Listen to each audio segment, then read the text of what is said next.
अयोध्या धाम में नवनिर्मित मंदिर में भगवान श्री राम लला की प्राण प्रतिष्ठा से पूर्व रविवार को मुख्यमंत्री योगी आदित्यनाथ ने विभिन्न कार्यक्रमों में प्रतिभाग किया। इस अवसर पर उन्होंने अयोध्या को ई वाहनों की सौगात दी। मुख्यमंत्री ने 50 ई बस और ई ऑटो को हरी झंडी दिखाकर रवाना किया। मुख्यमंत्री ने अयोध्या से ही स्वच्छता के महाअभियान का भी आगाज किया।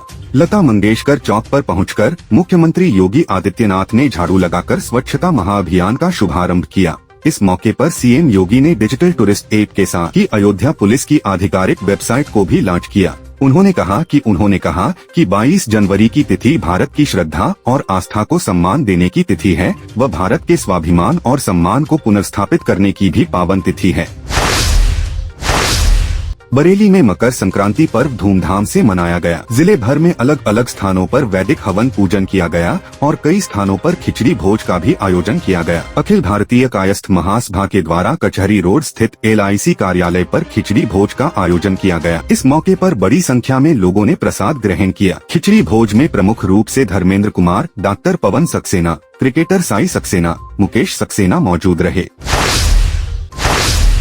बरेली की शानदार आवासीय योजनाओं में रविवार को एक और नाम जुड़ गया। मकर संक्रांति पर्व के मौके पर बरेली के डीजी इंफ्रा ग्रुप द्वारा स्टेडियम रोड की प्रीमियम लोकेशन में सिग्नेचर होम्स के नाम से एक नई आवासीय योजना का रविवार को शुभारंभ किया गया। पूर्व केंद्रीय मंत्री व बरेली के सांसद संतोष गंगवार ने सिग्नेचर होम्स का फीता काटकर उद्घाटन किया।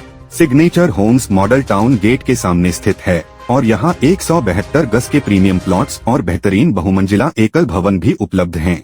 आवासीय योजना की अंदर की सुंदरता को देखकर कार्यक्रम में मौजूद गणमान्य अतिथि मंत्रमुग्ध हो गए। कॉलोनी के गेट से रिजॉर्ट्स जैसी फीलिंग करती हुई एंट्री और अंदर बड़े बड़े वृक्षों के बीच चलता हुआ फव्वारा देखकर हर एक का मन इसी कॉलोनी में बस जाने का कर रहा था। पूर्व केंद्रीय मंत्री व सांसद ने इस मौके पर कहा कि अब बरेली को अच्छी आवासीय योजना की सौगात मिल रही है। सिग्नेचर होम्स वास्तव में एक बेहद सुनियोजित आवासीय योजना है जो बरेली विकास प्राधिकरण से पूर्णतया स्वीकृत है। इस मौके पर डीजी इंफ्रा ग्रुप के अध्यक्ष धर्मेंद्र गुप्ता, डॉक्टर आशीष गुप्ता, अभिमन्यु गुप्ता, अक्षय गुप्ता, शरणजीत सिंह, रौनक सिंह बग्गा, अक्षय सब्बरवाल, दीपक सब्बरवाल, इंद्र मोहन मेहता और वरिष्ठ भाजपा नेता रामगोपाल मिश्रा समेत तमाम गणमान्य लोग मौजूद रहे।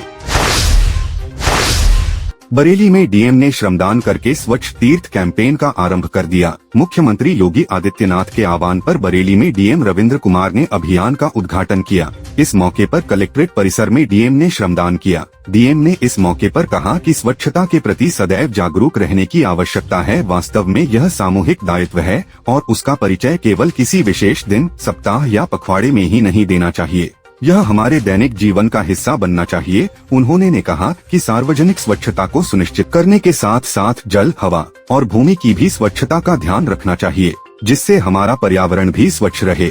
इस मौके पर एडीएम प्रशासन दिनेश, सिटी मैजिस्ट्रेट रेणु सिंह समेत कलेक्ट्रेट के अधिकारी कर्मचारी मौजूद रहे। बरेली में स्वच्छता महाअभियान के आगाज के मौके पर एसएसपी घुले सुशील चंद्रभान ने एसएसपी ऑफिस से सफाई अभियान का उद्घाटन किया। इस दौरान एसएसपी ने जिले भर के थानों में भी स्वच्छता अभियान चलाने के निर्देश दिए। पुलिस कर्मियों ने पुलिस लाइन में सामूहिक रूप से श्रमदान किया। पीएम मोदी और सीएम योगी के आह्वान पर देश और प्रदेश भर में रविवार से स्वच्छता अभियान का आरंभ हो गया है। एसपी क्राइम मुकेश प्रताप सिंह समेत तमाम पुलिस अधिकारी और कर्मचारियों ने इस सफाई अभियान में हिस्सा लिया। इस दौरान एसएसपी कार्यालय परिसर में पुलिस कर्मियों ने श्रमदान किया। बरेली में 8वें वेटरन्स दिवस के मौके पर डीएम ने जिले के शहीद सैनिकों के परिवारों को सम्मानित किया। जवानों के परिजनों को डीएम ने प्रशस्ति पत्र, शाल और प्रतीक चिन्ह देकर सम्मानित किया। डीएम ने वीर सैनिकों को उनके सर्वोच्च बलिदान के लिए नमन किया। इस मौके पर डीएम ने पूर्व सैनिकों और उनके परिवारों और की समस्याओं का समाधान कराने का भी आश्वासन दिया। जिला सैनिक कल्याण पुनर्वास अधिकारी कर्नल राघवेंद्र सिंह ने बताया कि भारतीय सेना के पहले commander in chief field marshal KM Cariappa के द्वारा देश के लिए प्रदान की गई सेवाओं के सम्मान के प्रतीक के रूप में 14 जनवरी को वेटरन्स डे मनाया जाता है। बरेली में मकर संक्रांति पर्व के मौके पर photo journalist society of Bareilly ने सिविल लाइन हनुमान मंदिर पर गर्म कपड़ों का वितरण किया। संस्था की ओर से जैकेट, स्वेटर व कंबल आदि वितरित किए गए। उपजा प्रेस क्लब के अध्यक्ष डॉक्टर पवन सक्सेना के साथ विशिष्ट अतिथि अजय राज शर्मा और RSS के प्रचारक विमल जी आलोक जी ने गर्म कपड़े वितरित किए। इस मौके पर फोटो जर्नलिस्टा सोसाइटी के अध्यक्ष अजय मिश्रा ने सभी का आभार जताया।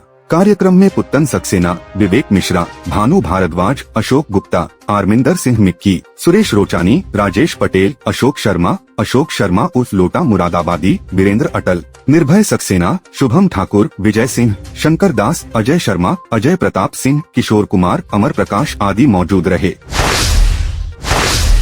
बरेली के आंवला में मकर संक्रांति पर्व पूरे श्रद्धाभाव और धूमधाम से मनाया गया। इस मौके पर जगह जगह खिचड़ी भोज का आयोजन किया गया। पुलिस और प्रशासन की ओर से रामनगर रोड पर संयुक्त रूप से खिचड़ी भोज का आयोजन किया गया। इस मौके पर तहसीलदार अर्ची गुप्ता और इंस्पेक्टर आंवला ने भी खिचड़ी वितरण में सहयोग किया। वहीं समाजवादी पार्टी के कार्यकर्ताओं ने भी आंवला में खिचड़ी भोज का आयोजन किया। गोल्डन फार्म में आयोजित खिचड़ी भोज में नगर पालिका चेयरमैन सैयद आबिद अली के साथ पूर्व ब्लॉक प्रमुख विजेंद्र यादव, जिला पंचायत सदस्य अरविंद यादव समेत बड़ी संख्या में कार्यकर्ता मौजूद रहे।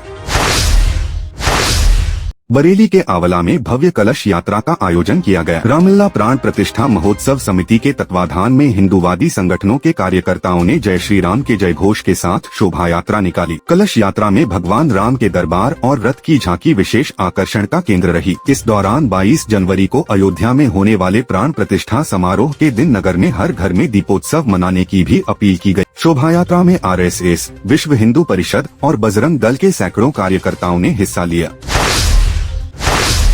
बरेली में राम कथा का आयोजन किया जा रहा है। अयोध्या में प्रभु श्री राम के आगमन को लेकर होने जा रहे उत्सव के मौके पर नाथ नगरी भी पूरी तरह राममय हो गई है। मढ़ीनाथ के संतोषी माता मंदिर पर विराट राम कथा का आयोजन किया जा रहा है। राम कथा में कथा व्यास ने प्रभु श्री राम के जीवन से जुड़े प्रसंगों का भावपूर्ण वर्णन किया। कलश यात्रा के साथ राम कथा की शुभारंभ किया गया। कलश यात्रा हनुमान गढ़ी मंदिर से आरंभ होकर मढ़ीनाथ शिव मंदिर होते हुए संतोषी माता मंदिर पर समाप्त हुई। इस मौके पर बड़ी संख्या में महिलाओं ने कलश यात्रा में हिस्सा लिया।